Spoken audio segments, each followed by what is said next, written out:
A couple of notes of appreciation. First of all, to the Prime Minister of Pakistan and to Field Marshal Munir, who were both incredible hosts. And whatever shortcomings in the negotiation, it wasn't because of the Pakistanis, who did an amazing job and really tried to help us and the Iranians bridge the gap and get to a deal.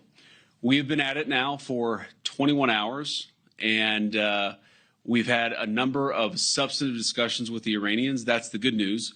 The bad news is that we have not reached an agreement, and I think that's bad news for Iran much more than it's bad news for the United States of America. So we go back to the United States having not come to an agreement. We've made very clear what our red lines are, what things we're willing to accommodate them on, and what things we're not willing to accommodate them on.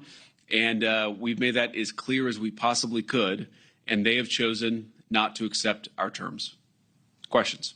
Sir, Nick Robertson from CNN. Precisely what have they rejected here? Can you help us understand it a little bit? Well, I won't go into all the details because I don't want to negotiate in public after we negotiated for 21 hours in private.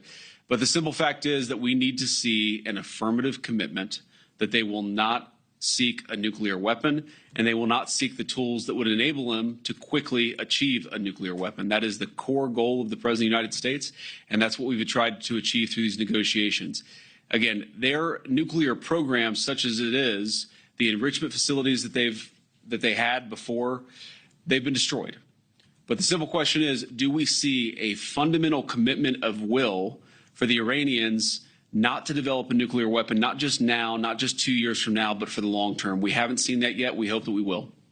Jen. Was there a framework on anything? And also, did the Iranian frozen assets come up, and did you reach any conclusions on those frozen assets? We talked about all those issues, Jen, and we talked about a number of issues beyond that. And so certainly those things came up. But again, we just could not get to a situation where the Iranians were willing to accept our terms. I think that we were quite flexible. We were quite accommodating. The president told us, you need to come here in good faith and make your best effort to get a deal. We did that. And unfortunately, we weren't able to make any headway. Preston.